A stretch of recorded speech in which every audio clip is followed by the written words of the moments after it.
Hi guys, welcome to my YouTube channel. I just want to take this opportunity to welcome my new subscribers. If you're new on this channel, thank you very much. Thank you for subscribing. And if you have not subscribed, please subscribe, please share, please like, please comment and everything. I don't know, but I'm so sad.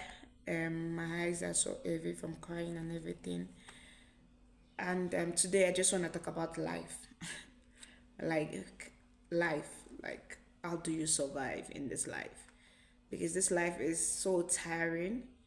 Sometimes when you think like you're over this thing, and you think like, oh, the future is gonna be so bright and everything, but we're not God. We don't even know what is in the future, but we keep hoping and keep believing that everything will be fine. And when everything is about to become fine and become better, another thing starts, to unfold, and it's like the thing just takes you backward in life. Growing up from a family of six, um, I'm the last born. It's like I grew up into. I always tell people it's like I was born into poverty, and we worked so hard to come out from it. We worked so hard to come out from it. And when my mom got, after we lost my dad, my mom got the opportunity to leave the country, thanks to her brother, and things got better. Things got better. We started living like, we started enjoying life, bit by bit, thinking, oh, we've passed the stage of suffering, it's over, and everything is over. And then, luckily for me, my mom brought me to South Africa.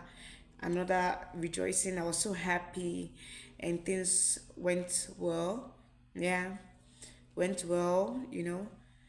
But then you think everything's fine. Then you're like, oh, let me go to university. Then you get admission into university. You go into the university and everything goes well, and you pass the exams because they say go and study, go and do this, go and do that. You go to university, you do it, you study, you try to avoid bad friends, everything. You come out with flying colors, you finish right on time. Then you come out to look for jobs. You don't find job. You start looking for jobs. Now you're job hunting. You don't find job, and you're like, didn't they say go study? You everything will be fine if you study. You come out with flying colors and everything. You get a job, but now you come out from the school and you come out with flying colors, but still there's no job. Now you crying. Another tears again now of no job starts. You start crying for no job, and then at the end of the day, maybe after 2 years, 3 years, you get a job. That's what happened to me. I'm like explaining my life story. Then I got a job, and I was so excited. Yes, job. That was after COVID, because I know the struggle I went like during COVID. I know it was bad for everyone. It was also bad for myself. But after COVID, I got a job, and I was so happy. It was going well. Even while in one job, I got offered another job, which I turned down the job because of the salary was not as good as the one I was doing.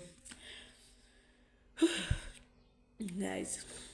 Then you think all is well and like, oh, you're so happy. In fact, I think sometimes in life we just stop praying. Like, I think I relaxed. I kind of like stopped praying. I stopped focusing more on God, and that's like one mistake I did. I stopped praying too much. Because I felt like, oh, I got a job. I finished school. Everything tick tick tick, and I'm still schooling. At that point, I was doing my masters, and I was so happy. Everything was fine. Then boom boom boom. Fast forward now. Now it's marriage. Husband is not coming. you know, there was job, but there's no husband. You're 22, you're 23, 24, no husband, and you are like becoming scared, like what's happening. And I think for me, my worst fear was that, okay, finally, when I get married, will I be able to have a child? When husband starts coming, that thoughts started coming too. Like, okay, when I get married, what next? Then they'll expect me to have a child. And what if I cannot conceive? Because we hear of this story, we see things happen in this life where people are struggling to have kids, and you think like the same thing is gonna happen to you. Okay, then you got married and you're so happy. Planning the wedding was so stressful, the temptations and everything that happens. But thanks to family, thanks to lovely friends that keep on showing up for you. That's my story. So yeah, they kept on showing up for me, which was so beautiful. I'm really grateful for everyone that kept on showing up for me. Then you think you've arrived. Nah, nah, nah. Because devil is still there, like following you, like chicken that is following, I don't know, following food, something like that. So you think all is well, then boom, another situation. You got married and then you have a child. When you're supposed to give birth normally, you're supposed to, you had a smooth 9 months time to have a baby. You cannot, you're not dilating. They tell you you're not dilating. The baby head is swelling. We need to perform a CS immediately. They're like, okay, fine, because I don't want my baby to die. Let's just do this thing. Boom. They cut you. Shim. Then you think all is well, the baby is there, so beautiful, but they sew you up, you're so happy, the baby is fine, the mother is fine, and you think all is well, boom, boom. 2 days after you come back from the hospital, boom, you had an infection. I'm still sharing my story, guys. I had an infection, and about 2 days after I came back home from the hospital, and now I have to, as a new mom, I left my child and I was rushed to the emergency. Like I was being transferred like this, like this, like this. They were transferring from this doctor to this doctor, from this doctor to this doctor, because I was so sick. I was so sick. Thanks to Dr. Grace, she was the first person that literally figured out that I had an infection while I was chatting with her, you know. And she's like, "You need to go. You need to go. You need to go to the hospital." And I was taken to the emergency, and I thought I was gonna die, guys. I thought I would die because the pain was severe. I was in pain that I couldn't control. Painkillers were not working. I was on. They were injecting me. I think every 4 hours they have to give me an injection for pain. I was like, my body was like a lap dog. The drip I was receiving antibiotics like every 6 hours. My hands were like so swollen and so swollen that because from the old drip situation, I was in pain. I was in bad pain, guys. I was in pain. I couldn't sleep. I couldn't turn. I'm in pain from the CS, and I'm also in pain for this old thing that's happening to me. This pain I was feeling from the old infection. Instead of the infection to be going down with all the antibiotics, it was going up.